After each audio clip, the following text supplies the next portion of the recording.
Hello, this is Bishop Garland, and this is the Power of Hope devotional. Welcome back. It's good to be with you to do some fresh, new devotionals that really will touch your heart. But one thing I want to start off by saying a major statement, and I guess this would be the theme for this devotional, is God is still in control. God is still in control. I just want to establish that. I shared this with my congregation a few weeks ago, and even some prayer times that I've had, I've even talked about that because I want to be clear about it. God is still in control. Now, I know that there's so many things that have happened within these several weeks. I mean, we've had all kind of mass shootings that were going on, all manner of things that have happened in this. We had Supreme Court decisions that one side is really angry, the other side is really angry, and it seems as though, where's God in this equation? Most people aren't considering God and what his perspective is. But I, as a man of God, I want to just say to you, God is still in control. Now, this happens even though you may disagree with the things that are happening, or you may agree. I mean, what happens when you've been praying for somebody and you've been praying for them to live and yet they die? Well, what happens when you are asking for a certain job and you believe in God to get that job but you don't get it?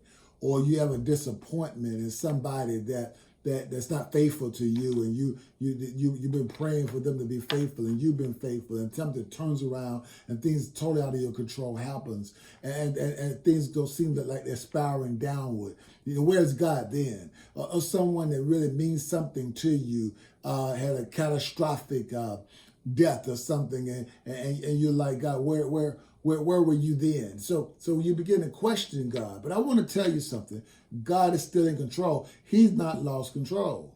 He's not lost control. So we have to recognize this. And one of the things that really probably to me makes it so very important, sure, is in the scriptures related to Job 38. I don't know if you've heard this, but for me, this is so powerful. And can I read a couple of these scriptures? May I give you an assignment? Read Job 38.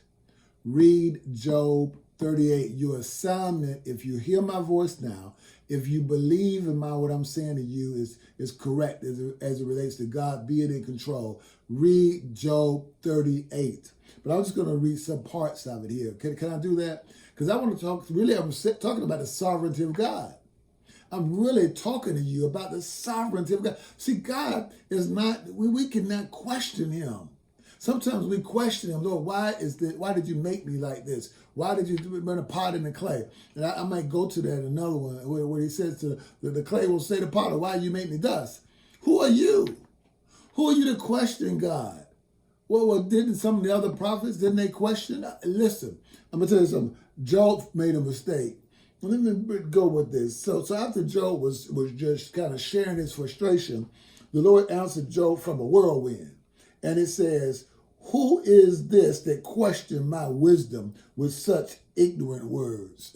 I would beware if God started talking to me and calling me ignorant and my words ignorant.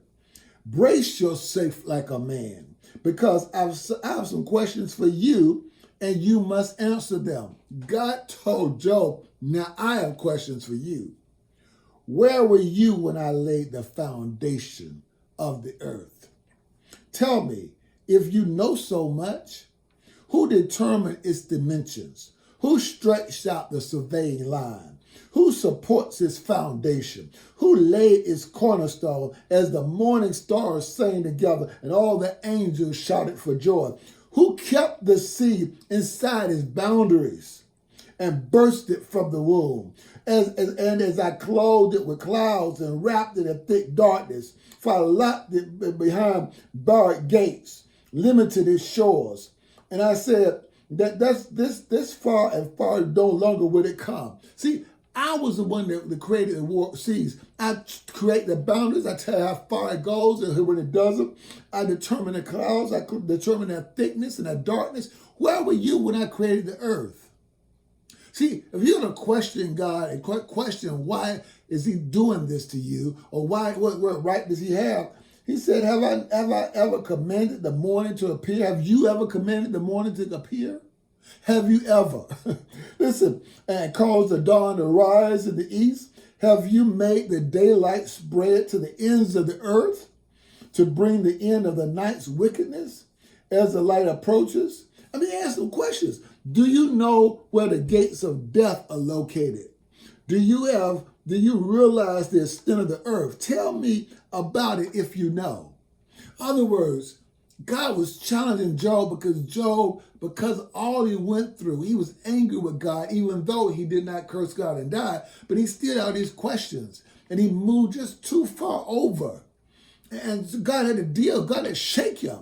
Some of you had to shake yourself and understand that God is Lord, and you do not have the last word. Listen, my time's gone already. Read Job 38 and surrender and submit to his sovereign will. This is Bishop Garland, the Power of Hope devotional. I'll talk to you next time.